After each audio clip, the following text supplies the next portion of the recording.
अस्सलाम वालेकुम my dear students.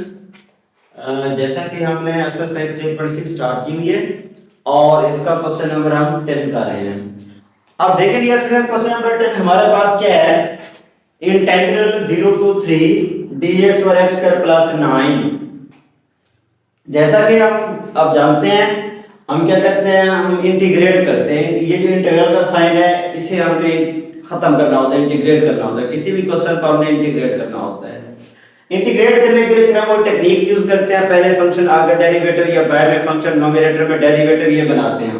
वो बनाने के लिए अब मैं इसको लिख रहा हूं integral 0 to 3 dx divided by, ये आपके पास बन जाएगा x का स्क्वायर और 9 को ds आप लेते हैं 3 का स्क्वायर।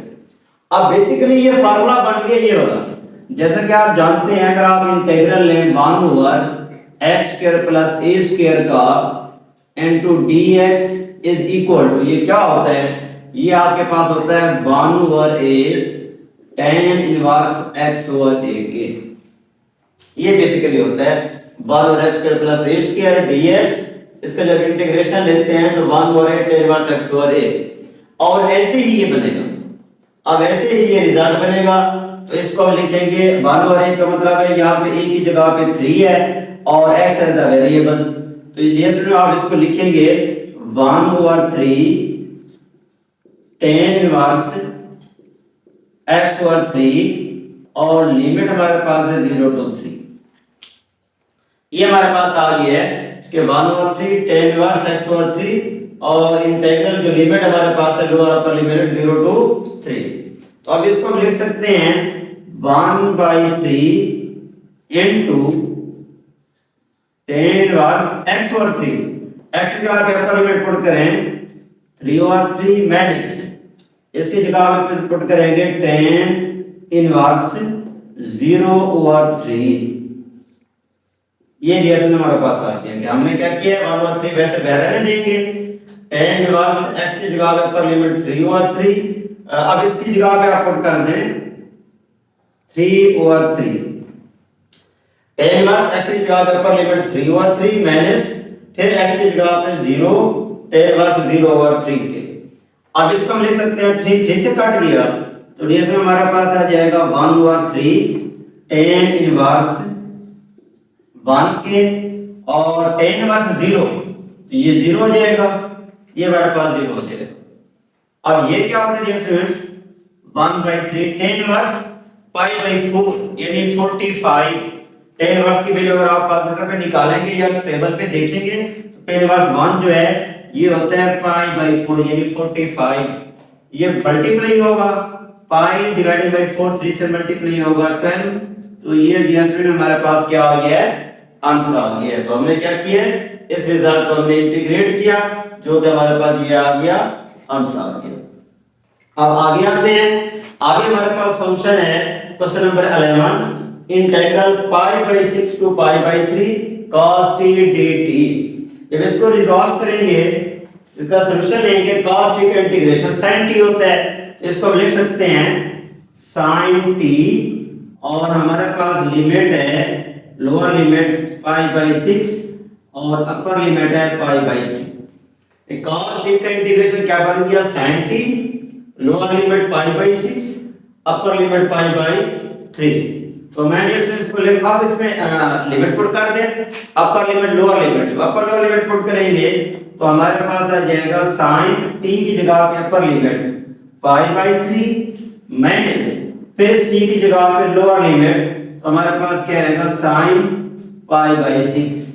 क्या किया हमने, अपर लिमिट पुट की, फिर हमने क्या की, लोअर लिमिट पुट की, अपर लिमिट और लोअर लिमिट। sin π/3 π/3 t की जगह पे अपर लिमिट आ गई π/3 माइनस फिर इसकी जगह पे लोअर लिमिट आ गई π/6 और π/3 पाई का मतलब होता है 180। जब 180 को 3 पे डिवाइड करेंगे 60 आ जाएगा और इसकी जो वैल्यू आएगी हमारे पास sin 60 की क्या होती है, sin 60 की वैल्यू होती है 3√2 माइनस 180 को 6 पे डिवाइड करेंगे 30 sin 30 की वैल्यू क्या होती है 1/2 ये हमारे पास आ जाएगा 1/2। दोनों का एलसीएम लें तो ये 2 आ जाएगा। इट में हमारे पास क्या आएगा 3√-1 डिवाइडेड बाय 2। तो ये डियर फ्रेंड हमारे पास क्या आ गया है, आंसर आ गया है। तो हमारे पास sin t का cos t का sin t हो गया, फिर हमने upper limit lower limit put की, जो कि हमारे पास ये क्या आ गया, आंसर आ गया। अब इसी तरह डियर स्टूडेंट्स हम नेक्स्ट पे आते हैं, जो कि हमारे पास क्या है, मान integral 1 to 2 x plus 1/x whole की power 1/2 1 minus 1/x square into dx। अगर आप गौर करें, पहले फंक्शन आगे डेरिवेटिव बना हुआ है, x का डेरिवेटिव 1 और x का डेरिवेटिव -1 और x स्क्वायर आता है। ये आपने पढ़ा हुआ है, पीछे हम पढ़ रहे हैं कि पहले फंक्शन आगे डेरिवेटिव, x का डेरिवेटिव 1 हो गया, 1 और x का डेरिवेटिव -1 और x स्क्वायर। अब इस पे क्वेश्चन रूल अप्लाई करेंगे ना, तो -1 और x स्क्वायर आ जाएगा। इसको हमने पहले फंक्शन आगे डेरिवेटिव, जब पहले फंक्शन आगे डेरिवेटिव है तो इसमें हम लिख सकते हैं x plus 1/x इस सारे की पावर 1/2 प्लस 1 और 1/2 प्लस 1, लिमिट हमारे पास क्या है 1 to 2, ये हमारे पास आ जाएगा। अब हम ऐसा करते हैं, इसको लिख सकते हैं x plus 1/x इसकी पावर 3/2 डिवीजन 3/2, लिमिट हमारे पास है 1 to 2, ये हमारे पास आ जाएगी। और इसको मजीद हम लिख सकते हैं 3/2 उलट जाएगा तो हमारे पास क्या आएगा 2/3, ये हो जाएगा। अब इनकी जगह पे अपर लिमिट पुट करेंगे, फिर लोअर लिमिट पुट करेंगे। अब देखिए स्टूडेंट्स, x plus 1/x की जगह पे जब आप अपर लिमिट पुट करेंगे तो हमारे पास आ जाएगा 2 plus 1/2 इसकी पावर 3/2 लोअर लिमिट। पहले हमने x की जगह पे अपर लिमिट पुट की 2, फिर 1 और x की जगह पे 1 और 2, यानी जहां जहां x लिखा हुआ है हमने अपर लिमिट पुट कर दी। दरमियान में मैंने, जब लोअर की बारी आती है दरमियान में माइनस लगाते हैं, जब ही हम लोअर लिमिट पुट करते हैं, जैसे कि हम पीछे पढ़ते आ रहे हैं, तो दरमियान में माइनस होता है। अब x की जगह पे लोअर लिमिट क्या है हमारे पास 1 है, तो अब लिखेंगे 1 प्लस x की जगह पे 1 ओवर 1 और इसकी होल की पावर 3/2, तो ये डियर स्टूडेंट हमारे पास आ जाएगा। अब इसको आप लिख सकते हैं तो हमारे पास क्या आ जाएगा, ये 2/3 वैसे आ जाएगा 2/3 into, अब इसका एलसीएम लें, 2 2s are 4, 4 और 1, ये दोनों का अगर एलसीएम लेते हैं, इन दोनों का अगर एलसीएम लेते हैं तो एलसीएम हमारे पास क्या आ जाएगा, एलसीएम हमारे पास डियर स्टूडेंट क्या आ जाएगा 2 आ जाएगा। 1 को 2 पे डिवाइड करेंगे 2 आएगा, 2 को 2 से मल्टीप्लाई करेंगे 4 प्लस 2 को 2 पे डिवाइड करेंगे 1 को 1 से मल्टीप्लाई करोगे 1 और इसकी पावर 3/2, यहां में माइनस आ जाएगा, माइनस 1/2 2 की पावर 3/2, ये हमारे पास आ जाएगा। अब मजीद हम लिख सकते हैं डियर स्टूडेंट्स, हमारे पास क्या आ जाएगा 2/3 into, अब देखिए 4 1 5/2 हो जाएगा, ये हमारे पास इसको इधर कर लो, 5 की पावर 3/2 डिवीजन में 2 की पावर 3/2 माइनस 2 की पावर 3/2, तो इसको लिख सकते हैं 8 का अंडर रूट, अगर 1/2 लिखे ना 2 की पावर 3 8 हो जाएगा, और उसका अंडर, या पहले इसको लिख देते हैं, उसके बाद इसको सॉल्व करते हैं 2 की पावर 3/2, ये हमारे पास आ जाएगा। अब इसको मजीद जब हम इसको सिंपलीफाई करते हैं, अब इसको हम लिख सकते हैं आगे, तो हमारे पास क्या आ जाएगा, हमारे पास आ जाएगा, अब इसको मैं लिख रहा हूं 2/3 और अब देखिए स्टूडेंट्स हमारे पास क्या आ गया, इन दोनों का एलसीएम ले लेते हैं, ये यूं समझ, इसके नीचे 1 है और इन दोनों का लेंगे एलसीएम, इन दोनों का एलसीएम लेंगे तो हमारे पास क्या आ जाएगा 2 की पावर 3/2, 2 की पावर 3/2। अब 2 की पावर 3/2 को 2 की पावर 3/2 पे डिवाइड करेंगे, जब इस डिनोमिनेटर को इस एलसीएम पे डिवाइड करेंगे तो ये भी 2 की पावर 3/2 है, ये भी 2 की पावर 3/2 है, काटो यहां 1 आ जाएगा, 1 को जब इस 5 से मल्टीप्लाई करेंगे तो ये यही की एक टर्म आ जाएगी 5 की पावर 3/2 माइनस इस वन को जब इस 2 की पावर 3/2 में डिवाइड करेंगे तो यही आएगा, बल्कि वन को जब इस पे डिवाइड करोगे यही आंसर आएगा 2 की पावर 3/2, ये आंसर आएगा। 2 की पावर 3/2 को जब 2 की पावर 3/2 से मल्टीप्लाई करेंगे, एक पहले से ठहरा हुआ है 2 की पावर 3/2, एक हमारे पास ये एलसीएम वाला आ रहा है, तो क्या बन जाएगा 2/3 और इसका स्क्वायर, यानी स्क्वायर हो जाएगा। क्यों स्क्वायर हो जाएगा? क्योंकि एक ये पहले से ऑलरेडी ठहरा हुआ है, एक ये जो इसको हमने वन को इस पे डिवाइड किया यही है हमारे पास, तो ये स्क्वायर हो जाएगा। तो मैं इसको लिख रहा हूं 2/3 into, तो मैं इसको लिख रहा हूं 5 की पावर 3/2 को, और मैं लिख सकता हूं 5 की पावर, ये जो 5 की पावर 3/2 लिखा हुआ है आप इसको ऐसे लिख दें 5 अंडर रूट और इसकी पावर 3, 5 अंडर रूट इसकी पावर 3, क्यों 1/2 अंडर रूट में आ जाएगा, 5 का अंडर रूट बन जाएगा और ये 3 ऊपर आ जाएगा, माइनस ये जो लिखा हुआ है, तो इसमें मैं इसको लिख सकता हूं 2/3 को स्क्वायर है, 2/3 का स्क्वायर है, तो इसको मैं लिख सकता हूं 2 का स्क्वायर 4 हो जाएगा और 3 का स्क्वायर हमारे पास क्या आ जाएगा 9 आ जाएगा। बल्कि सॉरी, एक और चीज भी हमारे पास यहाँ 3/2 था, तो ये पावर 3/2 है, तो इसका मतलब है ये पावर क्या आ जाएगी यहाँ पे 3/2, ये हमारे पास आ जाएगी। जब ये 3/2 है तो मैं इसको लिख सकता हूं ऐसे, अब ये बन जाएगी 2/3 और मैं जैसे इसको लिख रहा हूं होल का अंडर रूट और ये सारे की पावर 3, सारे की पावर। अच्छा एक और चीज है, जैसे यहाँ थोड़ी सी मिस्टेक कर चुके हैं, मैं इसको थोड़ा सा ठीक करता हूं, तो हमारे पास क्या आ जाएगा, हमारे पास यहां से ना, तो यहां से हम ऐसा करते हैं, यहां हमारे पास क्या था सिर्फ 2 था, ये 2 था, मैं लिख गया हूं 2/3, ये सिर्फ 2 था, तो ये सिर्फ 2 है, तो इसका मतलब है यहां पे सिर्फ 2 आएगा, ये बाई नहीं आएगा, यहां पे सिर्फ हमारे पास क्या आ जाएगा 2 आ जाएगा।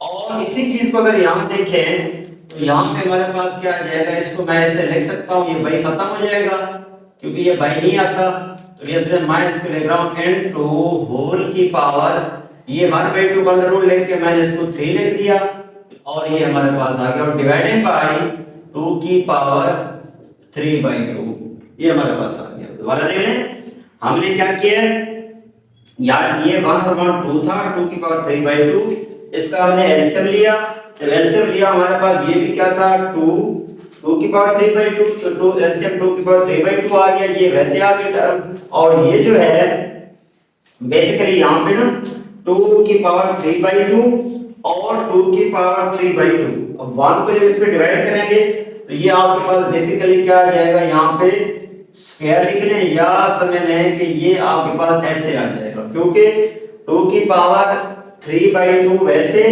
और फिर जब 1 को हमने इस पे डिवाइड किया ये टर्म आ गई, तो एक टर्म ये वाली और एक टर्म ये वाली, तो ये बन जाएगा 2 की पावर 3/2 का स्क्वायर, क्योंकि एक ये वाली और एक ये वाली इसका स्क्वायर बन जाएगा। जब स्क्वायर बनेगा 2 से कट कर दें, जब 2 से कट गया तो हमारे पास ओनली क्या आ जाएगा 2 की पावर 3 आ जाएगा, 2 की पावर 3 और डिवीजन में आ जाएगी 2 की पावर 3/2, तो मैं इसको लिख रहा हूं 2/3 and 2।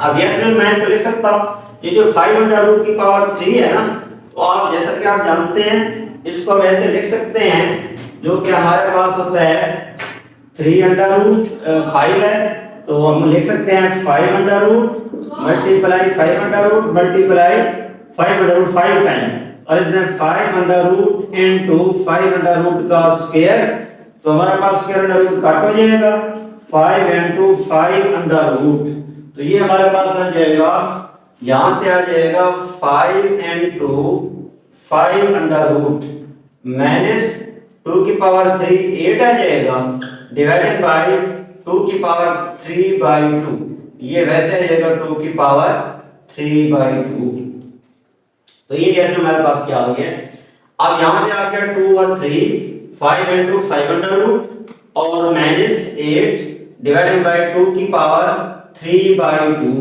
अगर इसको मजीद हम सिंपलीफाई करना चाहते हैं,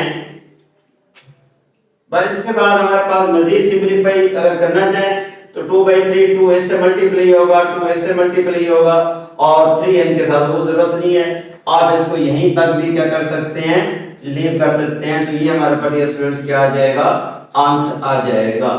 और इसको अगर आप लिखना चाहें ना नीचे वाली टर्म को, ये मजीद आप इस तरह भी लिख सकते हैं इसको, ये जो आप इसको अगर लिखना चाहें तो ये इस तरह लिख सकते हैं 2 का अंडर रूट और होल की पावर 3, और इसको आप लिख सकते हैं 2 into 2 under root, 2 into 2 under root, क्योंकि ये उसी तरह बनेगा जिस तरह मैंने 5 under root multiply 5 under root multiply 5 under root, इसको भी आप लिख सकते हैं 2 under root 2 under root 2 under root. तो इस तरह आप लिख लें, बेशक इसको एक स्टेप आगे कर लें तो हमारे पास आ जाएगा 2/3 n2।